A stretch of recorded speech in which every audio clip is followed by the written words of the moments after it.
सोनू कुमार शर्मा की कहानी बताती है कि समय बदलते देर नहीं लगती। बुरे दौर का हिम्मत और मेहनत से मुकाबला करें तो मुसीबतें खुद ही दूर चली जाती हैं। सोनू के पिता गंगा प्रसाद आईटीआई में छोटे पद पर काम करते थे। कमाई इतनी ही थी कि किसी तरह अपना और परिवार का पेट भर सकें। लेकिन आईटीआई में छात्रों को पढ़ते देख वे अपने सोनू के लिए सपने दिखाकर, लेकिन उनकी दुनिया आईटीआई तक ही सीमित थी। उन्हें आईआईटी के बारे में पता भी नहीं था। सोनू पढ़ने में होशियार था, लेकिन पटना के जिस सरकारी स्कूल में वह पढ़ता था, वहां शिक्षक रोज नहीं आते थे। उसके पास सारी किताबें भी नहीं थीं, लेकिन आत्मविश्वास भरपूर था। पिता अपनी नौकरी के दम पर बड़ी मुश्किल से बच्चों के लिए किताब खरीद पाते थे। उन्हें मां हर साल इसके लिए कर्ज लेना पड़ता था। ऊपर से भाइयों के साथ पारिवारिक कलह भी अशांति का एक बड़ा कारण था। लेकिन सोनू को आईटीआई में पढ़ाने की उनकी हसरत कभी कमजोर नहीं पड़ी। सोनू भी इन मुश्किलों से जूझते हुए किसी तरह पढ़ाई करता रहा।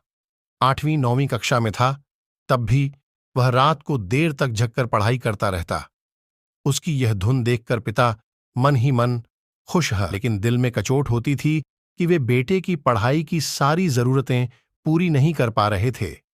वह जब 10वीं कक्षा में आया तो उसने पहली बार आईआईटी का नाम सुना। उसके बाद से उसने आईआईटी में ही पढ़ाई करने की ठान ली।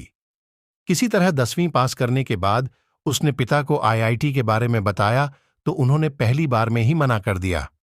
उनके मन में तो आईटीआई बैठा था। फिर आईआईटी की तैयारी और पढ़ाई में होने वाले खर्च की भी उन्हें चिंता थी। लेकिन बेटे की जिद के आगे उन्हें घुटने टेकने पड़े। खर्च की व्यवस्था के लिए उन्होंने घर के कई सामान बेच दिए।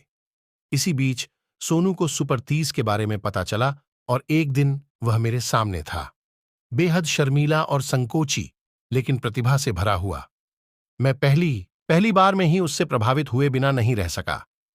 क्लास में भी वह हर समय किताबों में ही उलझा रहता। उसकी एक खासियत दूसरे छात्रों से अलग थी। वह किसी सवाल को हल करने के पहले उसका कॉन्सेप्ट समझने की कोशिश करता।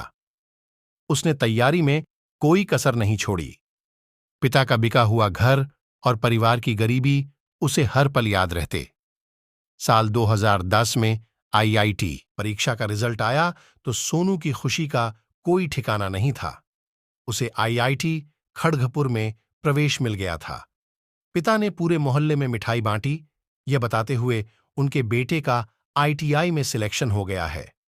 उसने जी तोड़ मेहनत कर इंजीनियरिंग की पढ़ाई पूरी की। इसी दौरान आईआईएम के बारे में पता चला तो अब वह उसकी तैयारी में भिड़ गया। इधर कैंपस प्लेसमेंट में उसकी नौकरी रिलायंस कंपनी में लग गई। दूसरी ओर कैट परीक्षा में कामयाबी हासिल करने के बाद उसे आईआईएम में भी प्रवेश मिल गया। लेकिन अब यह फैसला नहीं कर पा रहा है कि परिवार की माली हालत सुधारने के लिए उसे नौकरी ज्वाइन कर लेनी चाहिए या मैनेजमेंट की पढ़ाई पूरी कर बेहतर भविष्य के लिए कोशिश करनी चाहिए।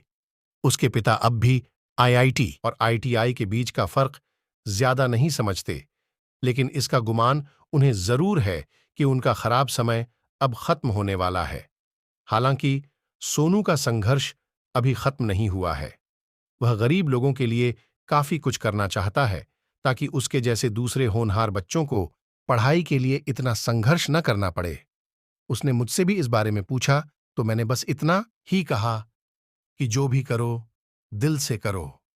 मुझे पता है कि सोनू कोई भी काम आधे मन से नहीं करता और ठान लेने पर कोई भी लक्ष्य उसके लिए चुनौती नहीं बन सकता।